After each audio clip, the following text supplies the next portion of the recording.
this is a bit of a variation on the multi-item sorter. I'm not going to say this one is better, it is just different. So let's have a look. So fundamentally what's happened is I worked out a way to shave off 2 blocks. So before you used to, if you wanted to come up 5 chests, this block, this row would have some of your clock in it, and you'd still be chewing some room up here, and then you'd be into the main sorter.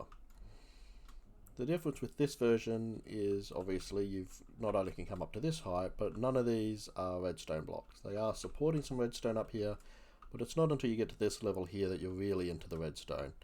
So this just gives you a little bit more room for you know, everything that you might want to have in your storage hall versus the redstone. However, it comes with a major drawback. So if we take some of our blocks and put them in the chest, be sorted. We just wait for a second,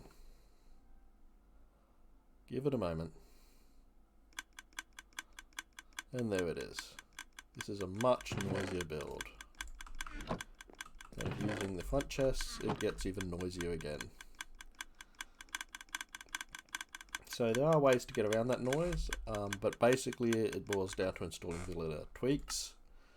So if we get the vanilla tweaks resource pack that has quieter droppers,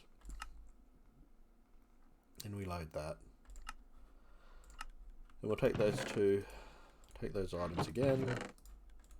Just wait for these last ones to come through. Now when we drop them all in, because of the vanilla tweaks, we're not going to hear the droppers as much. So we get all our height benefit, and if we're just happy to install a vanilla tweak, we can have all of that and still have a relatively quiet system. Now I'm not going to go through all the details of this because it is essentially the same as the previous version. There's only one thing that's been changed.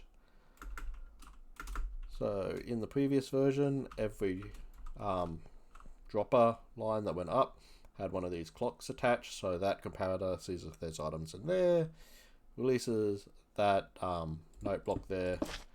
That note block is seen by this observer, which sort of loops round in a 4-tick clock on the note block. And every 4 ticks as it comes around, it's also seen by this observer and powers that dropper. So as long as there's items in there, this will run through. The difference over here though is we have an observer watching this repeater here, whether it's 1 tick or 2 ticks.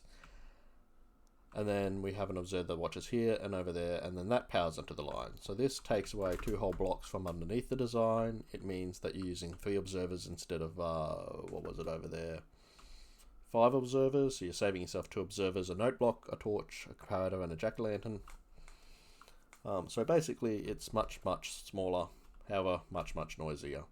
A couple of other things need to be done because we have no clock on this first one anymore. We've just got a clock watching this dropper here, this hopper I mean.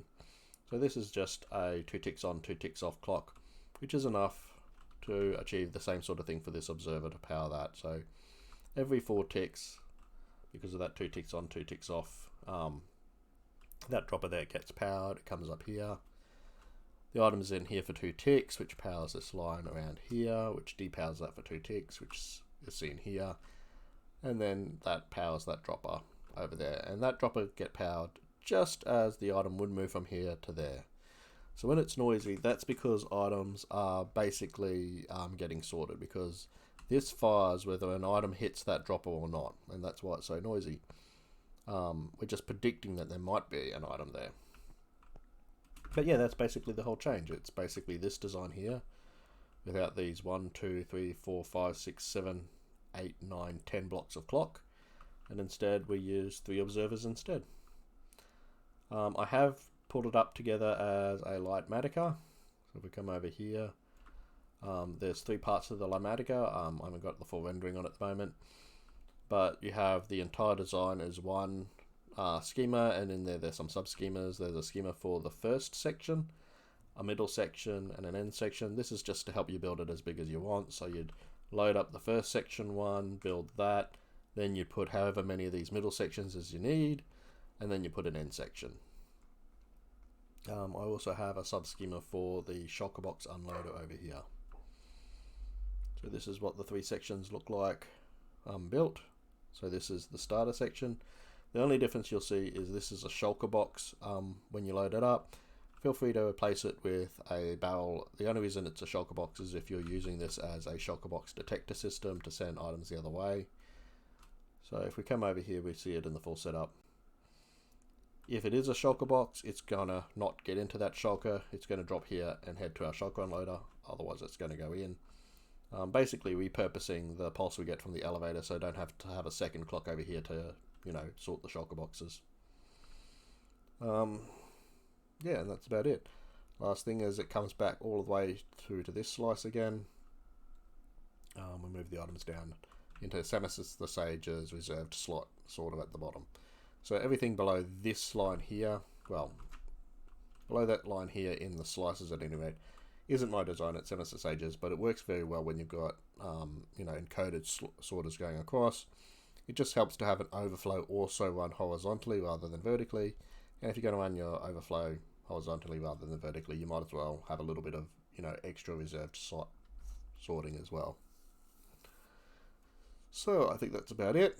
The Lightmatic file and this world download will be attached into the view. Hopefully it's useful for some people. If you do want to see a full tutorial, I'm not really planning on making one, but you know, as always, I can always be annoyed into making one if enough people ask me for one. So that's it. Thank you for watching, and I hope that you have fun building some redstone.